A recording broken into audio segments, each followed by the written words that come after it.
Started. Want to welcome Justin Thomas to the press conference here at the Tour Championship. Justin enters the season finale with 3 victories this season. Came into the Tour Championship #1, now coming in at #3 and chasing down just Dustin and John Rahm. If you could talk a little bit about just what your feelings are on the strategy this year coming in at #3 and how you feel entering the week. Yeah, I think it's going to be quite a bit different than last year, but it's crazy. It's only 3 shots, but I feel like it'll feel a lot different when I'm out there. I think it's going to feel more normal. I'm going to be able to go about my normal game a little bit better.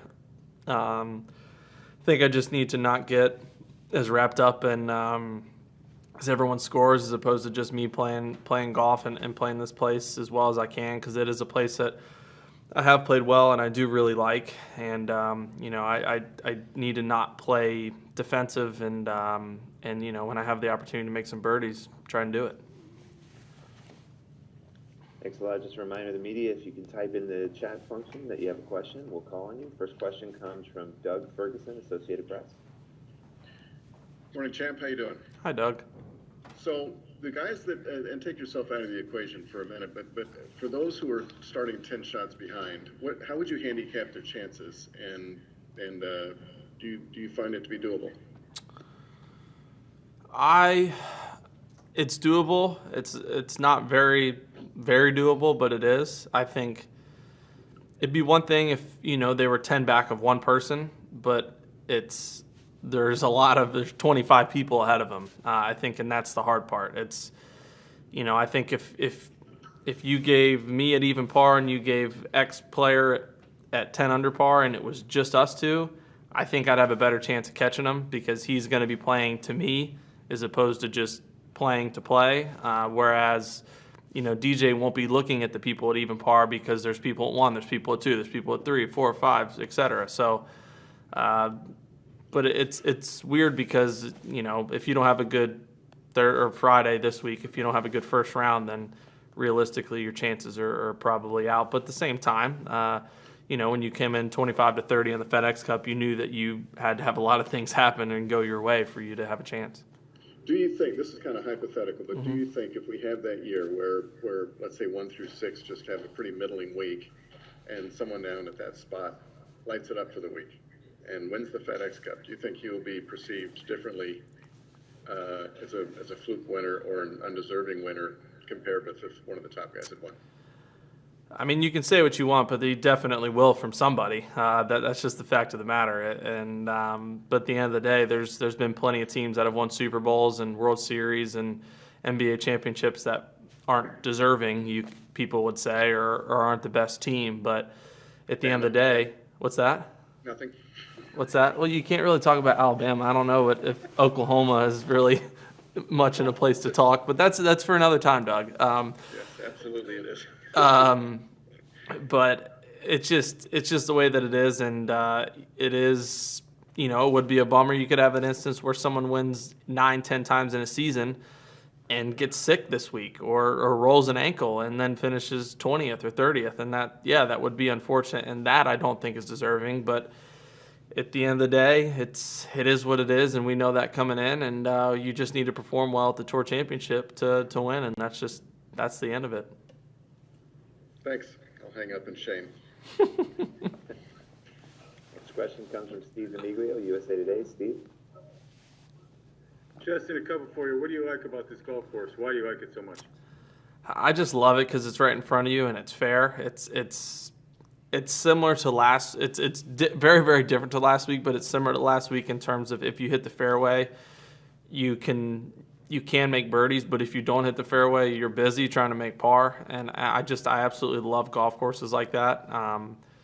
I mean, if you hit the fairways out here, it's especially as soft as it is this week. It's not a very difficult course. It's not overly long, although it is soft and we'll be playing longer. It's you have a lot of short scoring clubs in your hands to where you can get it on the green, and the greens are so pure. You can make a lot of putts, and you can shoot 3, 4, 5 under. And but if you're not driving it well and you're not hitting it well, it's very, very tough to stay around par and break par. And I think that's why you see scores like you do every single year here. You see 65s and 6s, and you see 75s and 6s. So I think that's a sign of a great golf course when you see big disparity like that.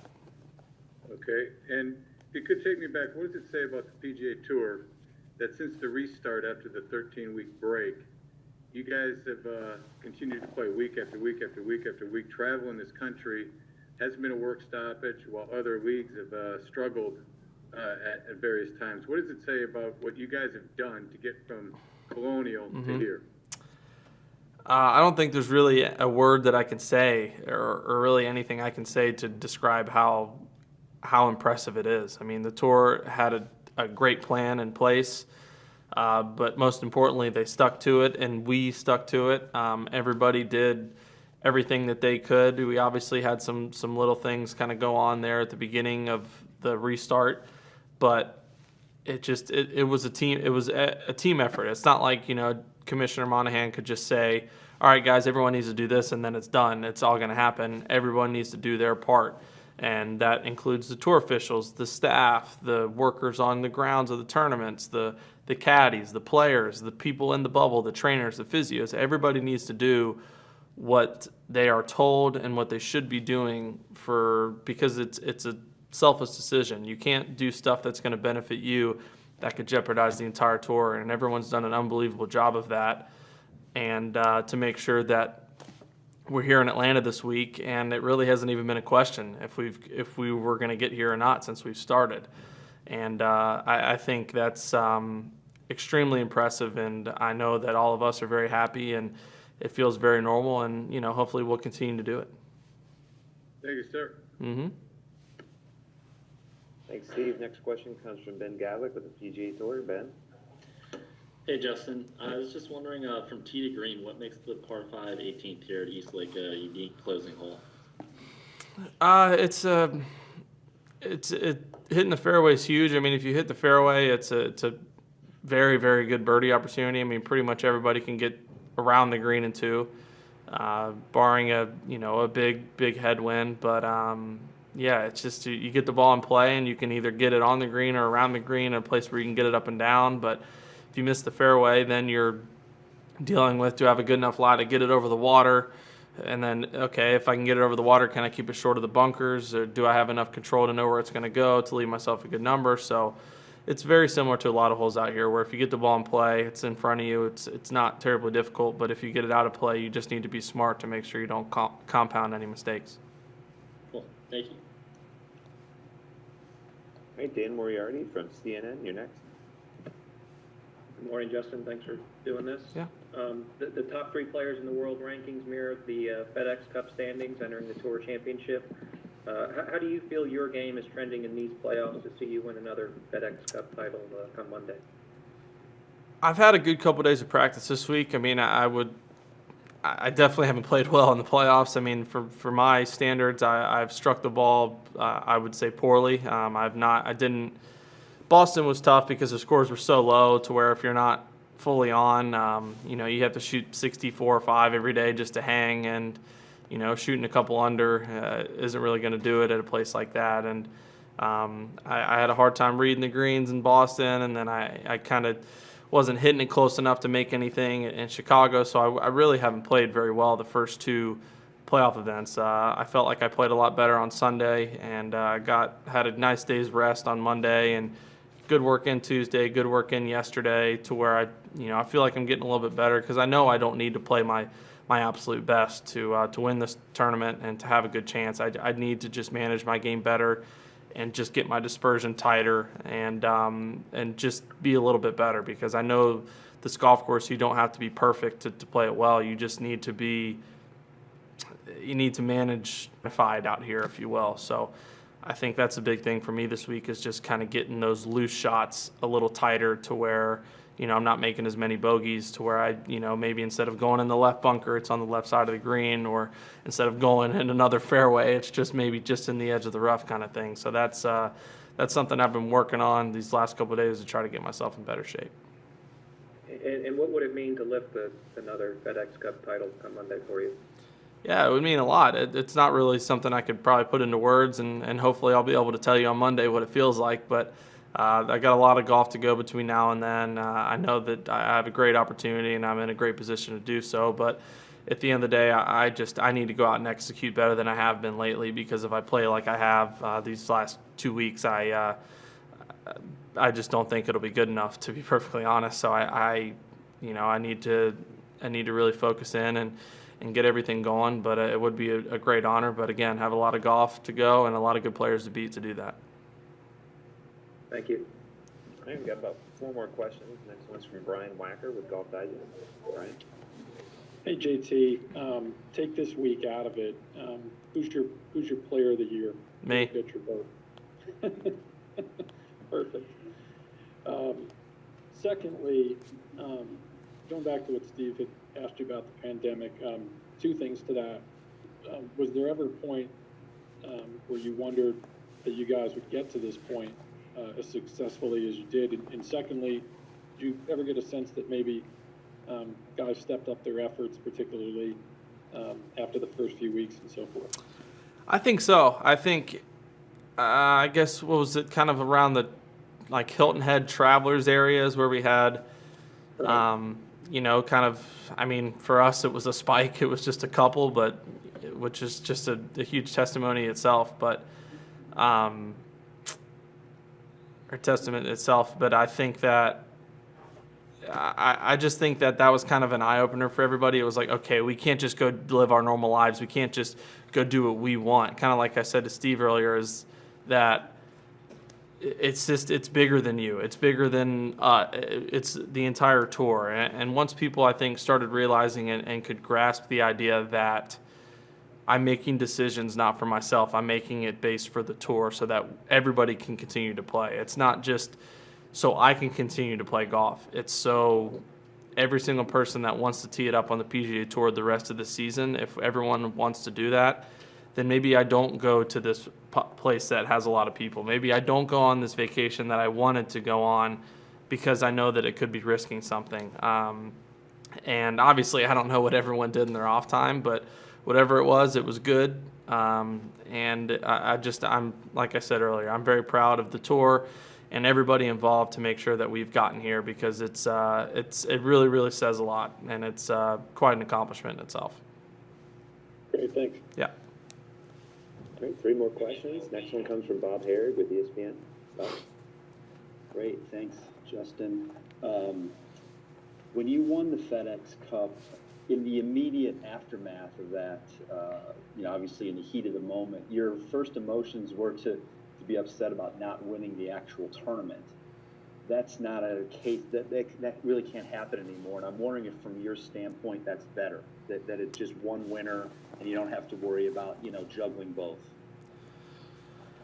I mean, no matter what the format is, no matter what it ends up being, what it gets changed to, everything's going to have positives and negatives. I mean, in terms of, it's not going to get any easier to follow along than it is right now. I mean, I think in that sense, you have the opportunity for, we don't know how long this format's going to go for. I mean, hopefully for a long time it proves to be successful like it was last year. But I said earlier, I think this format has the opportunity for, you could potentially have 20, 25 guys have a chance to win this thing on Sunday, the last round. If the top guys don't play well and some of the middle tier bottom guys play well, I mean, you could have, 20 to 30 guys, 20 to 25 guys within 4 or 5 of the lead going into Sunday, which is, I mean, you can't really ask for anything better than that. Whereas in the past, you might have that, but only 4 of them have a chance to win the FedEx Cup. So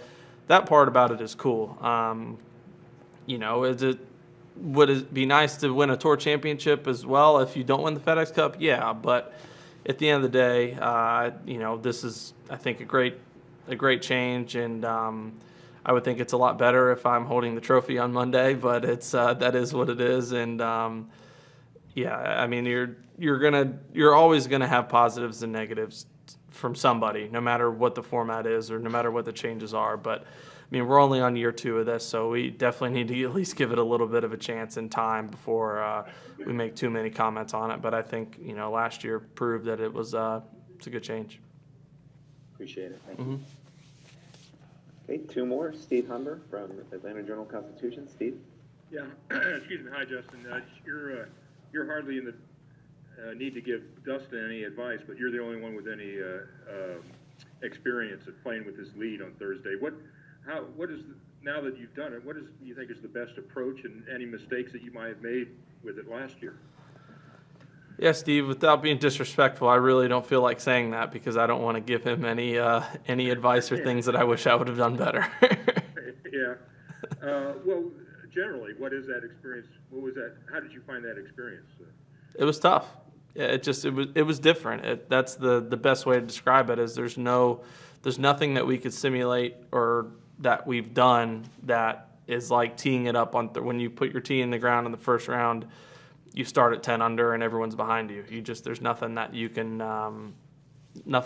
replicate that with. So DJ will have to experience it. I mean, he's proven that he plays really well with the lead, so I'm sure it won't make much of a difference to him. But yeah, it was tough for me last year. So selfishly, I hope it is for him a little bit too. Yeah. Well, thank you. And I don't feel disrespected at all. So that's good. Yeah. Thanks. All right, final question, Steve DiMiglio from USA Today. Steve? JT, with what happened with DJ when he sees John Rahm knock in that 66-footer and he loses, I was thinking, how do you guys handle seeing that type of thing? You saw Morikawa when you were 10 seconds away from winning.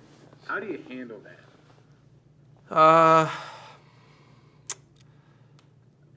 I mean, in the moment, it's hard.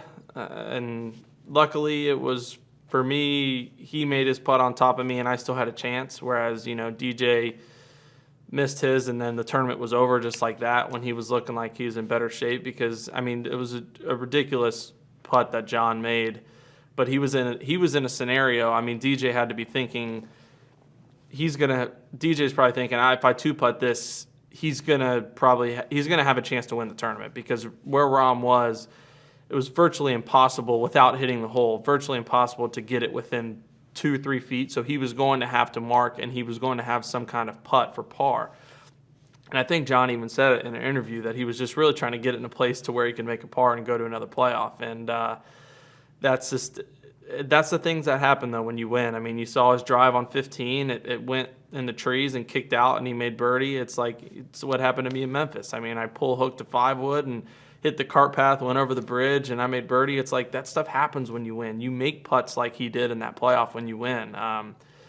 It's crazy and it's hard to swallow sometimes, but I mean, DJ's won enough to know that weird stuff happens like that when you win. And I mean, if there's anybody that's going to forget about it and move on, it's going to be DJ because he's been out here long enough and knows that it unfortunately is a part of it. And, he's probably just worried about getting himself ready for this week.